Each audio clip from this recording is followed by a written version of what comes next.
I think it's very entertaining. I do. But I love music. I love to hear the voice.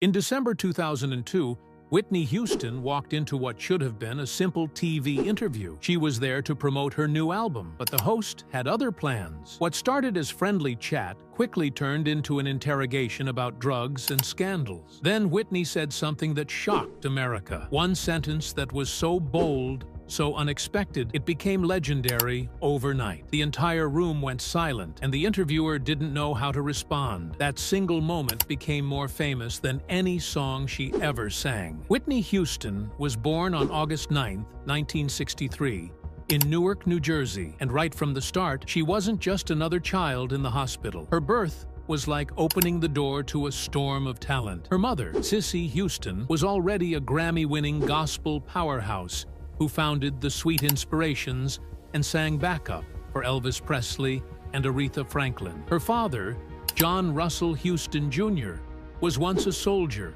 and later worked as a city official in Newark. But even that wasn't the whole story. The blood in Whitney's veins carried music and history. Dionne and Dee Dee Warwick were her cousins. Aretha Franklin was her aunt. Opera legend Leontine Price was family. Darlene Love, the voice behind so many hits, was her godmother. And as if that wasn't enough, her great-great-grandfather, Jeremiah Burke Sanderson, had fought for civil rights in the 1800s. Whitney wasn't just born into music, she was born into legacy. But the world she entered wasn't peaceful. When she was just 3 years old in 1967, the Newark race riots exploded around her family's home on Wainwright Street. Sirens, flames, gunshots. These weren't just on TV, they were outside her window. Her childhood was marked by fear and unrest, and things at home weren't stable either. Her parents had married in 1964, just months before her first birthday. But by the time Whitney was a teenager, the marriage was falling apart. Her father had a heart attack that almost killed him, and the emotional damage inside the house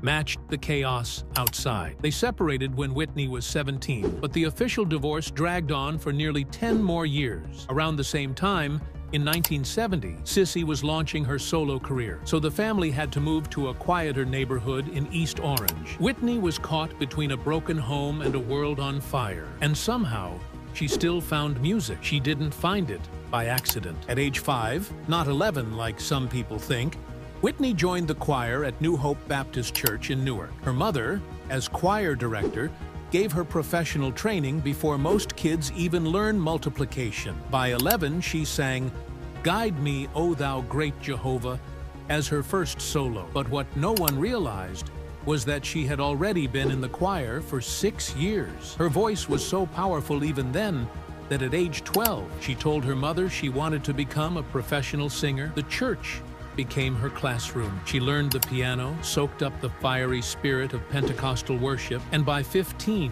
she was already singing backup on Chaka Khan's "I'm Every Woman" in 1978. By the time she was 14, she wasn't dreaming of singing professionally. She already was. She started working with her mother's band, singing background vocals at real shows.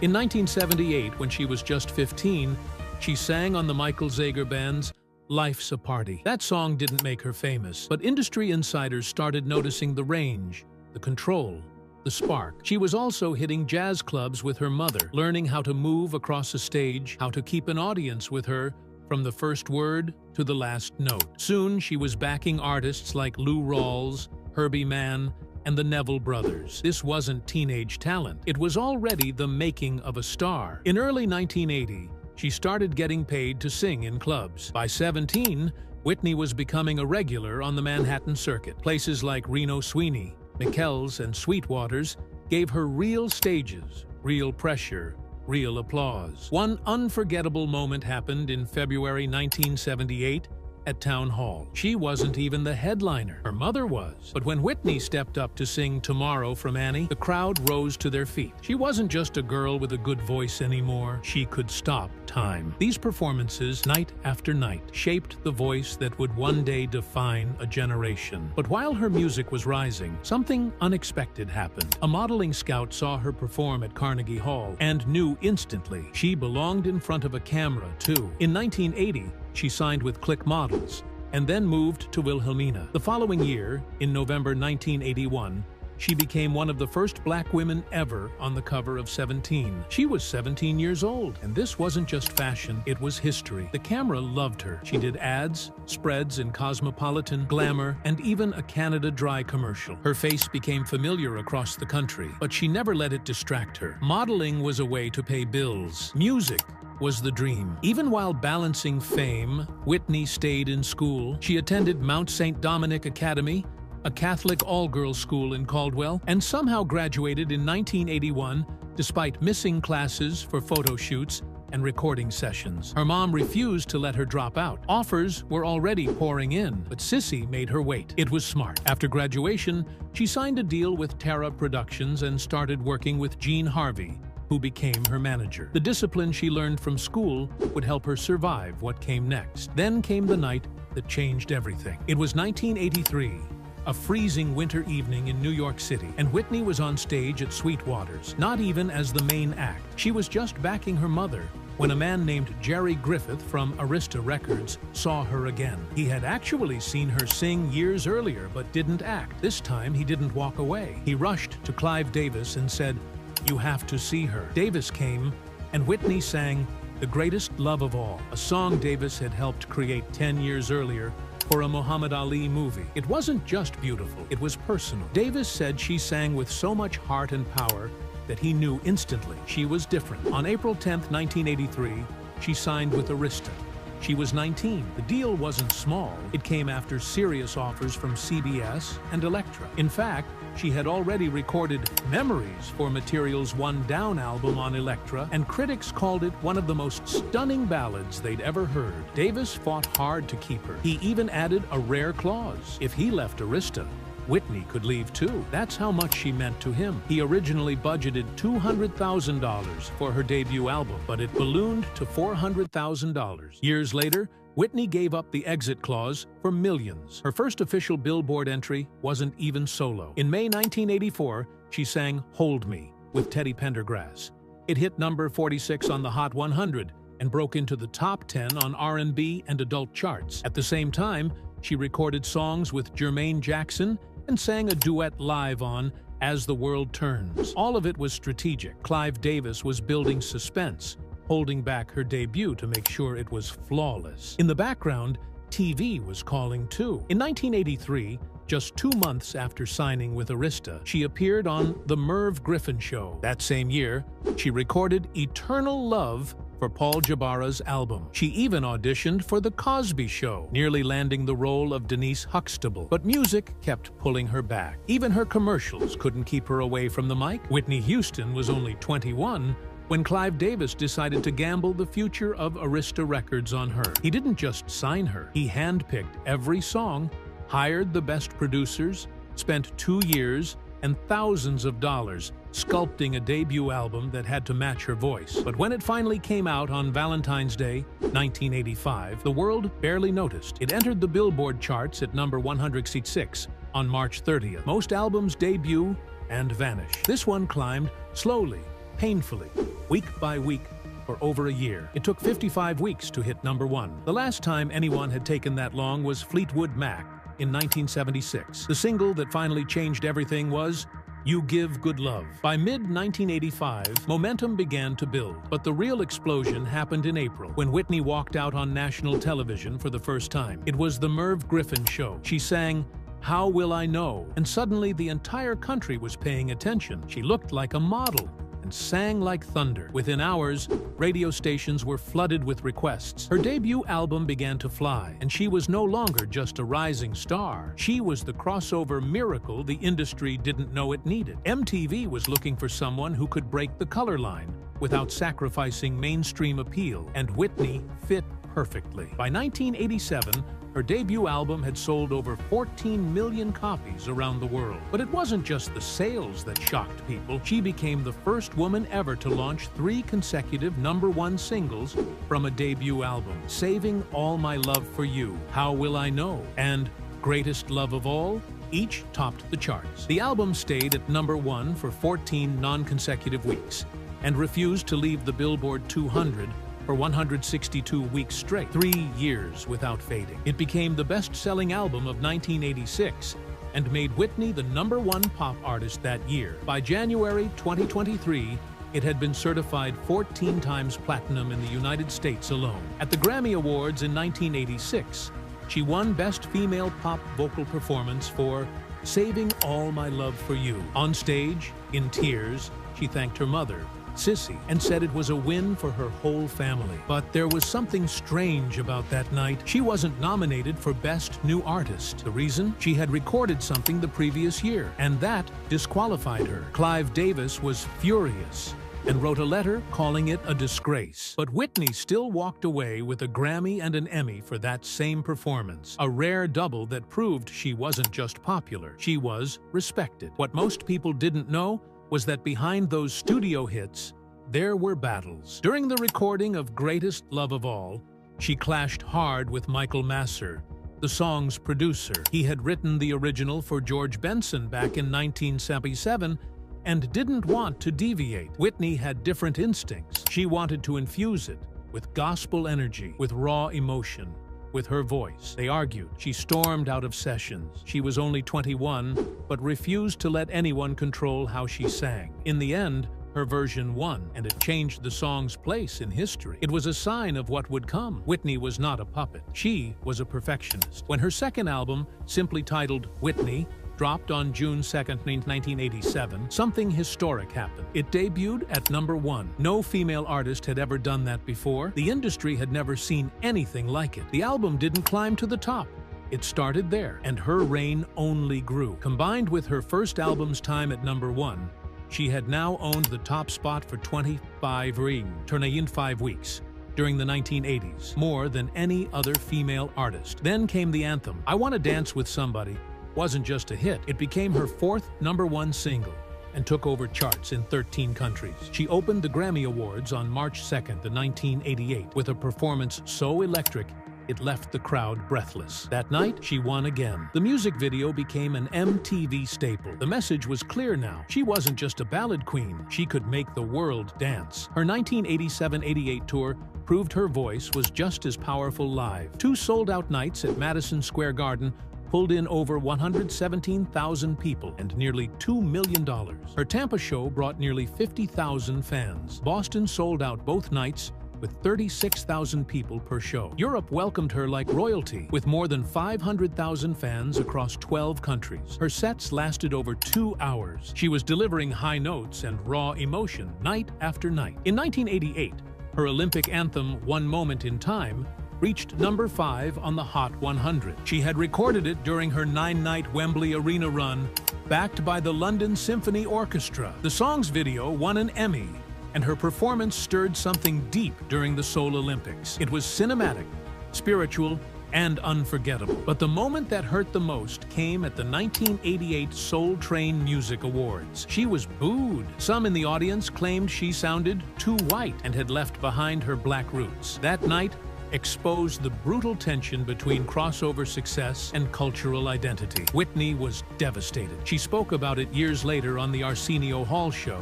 saying, I sing the way God intended me to sing. The irony was cruel. 12 years later, the same Soul Train Awards crowned her Female Artist of the Decade. By 1990, she had something to prove. I'm Your Baby Tonight was her answer. She took creative control for the first time, working with L.A. Reid and Babyface. The sound was sharper, more R&B, more new jack swing. It topped charts around the world and sold over 10 million copies. She became the first woman to have multiple #1s across 3 different albums. The following year, on January 27, 1991, with the Gulf War just 10 days old, Whitney stood in Tampa Stadium and sang the national anthem at Super Bowl X5. Over 73,000 people watched in person. Over 750 million watched around the world. Her performance gave people chills. It became the best-selling version of the anthem ever released. Later, it was revealed she had lip-synced to a pre-recorded track, not to fake it, but because the NFL couldn't risk a live technical failure. She had sung it live in the studio, and the power of that version still moved the world. Then came the moment that changed everything. November 17, 1992, the Bodyguard soundtrack hit stores. The movie was a global hit, but the soundtrack shattered records. I Will Always Love You ruled the Hot 100 for 14 weeks straight, the longest ever by a female artist. It sold 2.1 million copies on its first run. By January 1993, it became the first album to ever sell over 1 million copies in a single week. Eventually, it sold 45 million copies worldwide. That one song became part of the world's soul. What fans never knew was that during the filming, Whitney suffered a miscarriage. She described it as extremely painful and kept it private. Her grief leaked into her performance, giving her on-screen moments a haunting realism. That personal pain lived beneath the glamour. In 1994, she reached another peak. At the Grammy Awards on March 1st, she won 3 in a single night: Record of the Year, Best Pop Vocal Performance, and Album of the Year. She now had 8 Grammys, more than most artists would see in a lifetime. After a long break, she returned on November 17, 1998, with My Love Is Your Love. This time, she embraced hip-hop. She brought in Wyclef Jean, Missy Elliott, Lauryn Hill, and Q-Tip. The result was electric. Heartbreak Hotel became a monster hit, holding #1 on the R&B chart for 7 weeks. The album sold over 10 million copies. She won her 6th and final Grammy for It's Not Right, But It's Okay. Her sound had evolved, and her audience had followed. But the tour in 1999 was chaos. Cancellations plagued the North American leg, but Europe embraced her. It became the highest-grossing arena tour of the year there. During this time, she recorded a duet with Enrique Iglesias called Could I Have This Kiss Forever? They didn't even meet in person. She recorded her part in Germany. He recorded his in Los Angeles. The song topped charts across Europe. Her final studio album, I Look to You, came out on August 31st, 2009. It went straight to #1 with 305,000 first-week sales. Her voice wasn't what it used to be, and her Oprah appearance on September 14th and 15 helped push sales again, but live, she struggled. In 2010, she received a Lifetime Achievement Award at the BET Honors, but her performance that night was painful. The once unshakable voice trembled. Audiences whispered. Her past drug use had taken a toll. On Oprah, earlier that year, she had confessed, saying by 1996, drugs had become part of everyday life. She said she was losing herself. She met him in 1989. Whitney Houston was 26 years old. Bobby Brown was just 20. They crossed paths at the Soul Train Music Awards. She invited him to her birthday party later that summer. And what started as a casual friendship slowly turned into something deeper. He was wild. She was America's golden voice. But something between them clicked, even though she was 5.5 years older. When he asked her to marry him in 1991, she said no, it wasn't part of her plan. But then came July 18th, 1992. 800 guests gathered at her $11 million New Jersey mansion. She wore a $40,000 lace gown. The entire wedding was drenched in purple. And despite all the smiles and the music, there was tension in the air. Her family didn't like him. They had their reasons. He had a violent past. He had already fathered 3 children with 2 different women. He had been shot. He had been arrested. And now he was tying himself to the most famous woman in music. Their daughter, Bobby Christina, was born on March 4th, 1993. And just 4 months earlier, Whitney had taken the world by storm with The Bodyguard. Her voice was everywhere. She had 3 new Grammys in her hands, but her private life was breaking. Bobby Brown's arrests started piling up. Drunk driving, traffic violations, violence. He became a headline magnet, and not for the right reasons. Whispers of cheating, drugs, and fights followed them everywhere. But still, by 1999, they were officially the most successful star couple on Earth. Guinness gave them the title. And that same year, Whitney accepted a Grammy with a strange edge in her voice. She said, "It's not right, but it's okay." Everyone knew who she meant. Then came 2003. Police were called to their home in Atlanta. Whitney had visible bruises, a cut on her lip, marks on her face. Brown was charged with battery, and still, she stayed. In 2009, she finally told Oprah the truth. He spit on her. He hit her. Her daughter had seen it. She said she once struck him over the head with a phone. She explained how hard it was to leave because she was his wife. She said the abuse wasn't just physical, it was emotional, and his drinking only got worse as her career soared. It hurt him, she said, that she was rising and he was fading. There was someone else in Whitney's life too, Robin Crawford. They met in 1980. Robin was 19. Whitney was just 16. Robin promised to protect her. And for 2 decades, she did. The rumors were endless. People said they were more than friends. Whitney always denied it. But in 2019, Robin finally said it was true. In her book, she wrote, they were romantically involved in the early 80s, but Whitney ended it in 1982. She gave Robin a Bible and said, "We can't do this. They'd use it against us." Her mother had warned her. It wasn't natural, she'd said. Bobby Brown also confirmed it in 2016. He said their relationship had once been sexual, but when he entered the picture, it had to change. By 2005, the world saw the truth. A reality show aired. It was called Being Bobby Brown, and it shocked everyone. Whitney, once known for elegance, was now screaming profanities on national television. "Kiss my ass," "hell to the no." The phrases became memes, but they damaged her.